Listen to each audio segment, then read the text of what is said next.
an American war veteran built his career supplying the Pentagon. Now his Boeing jets fly through the shadows of Sudan's civil war.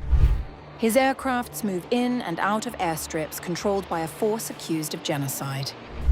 One secret network, 3 aging jets, and a trail that stretches from Washington's contractors to one of the world's deadliest battlefields.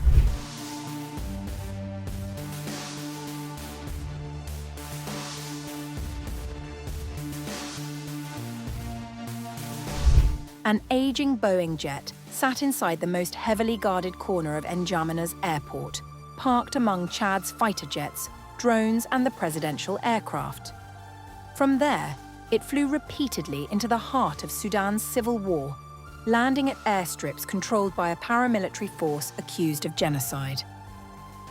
According to a Reuters report, the aircraft is one of at least 3 Boeing planes operated by companies controlled by Steven Shaulis, a 63-year-old former US Army Special Forces officer who now heads the Singapore-based logistics firm CADG.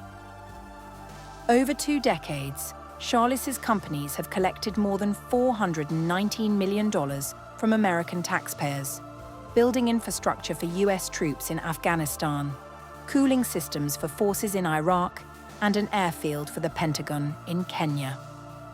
Away from that public record, the same network of companies has been quietly flying into logistics hubs used by Sudan's Rapid Support Forces, the group the United States, the European Union, Britain, and the United Nations have all sanctioned over its top commanders.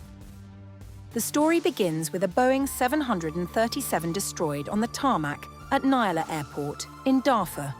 Sudan's military struck the aircraft on May 3rd last year, saying it was resupplying the RSF. 54 people were killed, 51 of them RSF fighters. Satellite images taken days later show scorch marks and drag tracks where the wreckage was pulled from the runway. The pilot and ground engineer on board were both employed by Occidental Support Services, a UAE-registered firm wholly owned by Shaulis.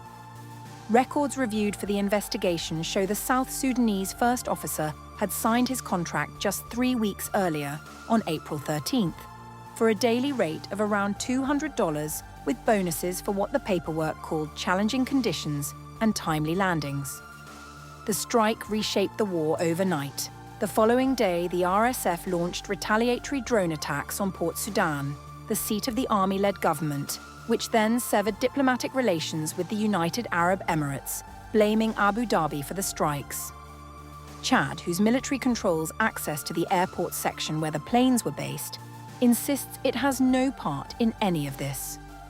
Chad's only involvement in Sudan's war is through diplomatic efforts to restore peace in that sister nation. Fadl added that the country's military infrastructure is used solely for the domestic operation of its own defense forces. But that distance was undercut by Chad's own Civil Aviation Authority, which confirmed none of the 3 planes were ever cleared to fly in the country. Its Director General said the authority had not received formal applications to register the aircraft or issue certificates needed for them to land or operate within Chadian territory. Weeks after the Nyala strike, a second aircraft entered the picture. On May 29th, a Boeing 727 built in 1980 was bought from the American contractor Kalita Charters and registered to a South African firm called Contractor Airways. Shaulis is listed as a director of that company alongside his longtime business associate, Craig Munro, who also serves as its chief executive. The jet landed in Chad's capital the same day the sale was signed. For much of last year, it sat in the airport's military zone before making at least 7 trips to Kufra, a remote desert airstrip in southeastern Libya, about 300 kilometers from the Sudanese border. According to UN experts and intelligence officials, Kufra has served as a critical waypoint for RSF supply lines feeding the 18-month siege of al-Fashir. A separate video shows the same aircraft landing at Nyala. Confronted with those findings, Munro rejected any link to the paramilitary group.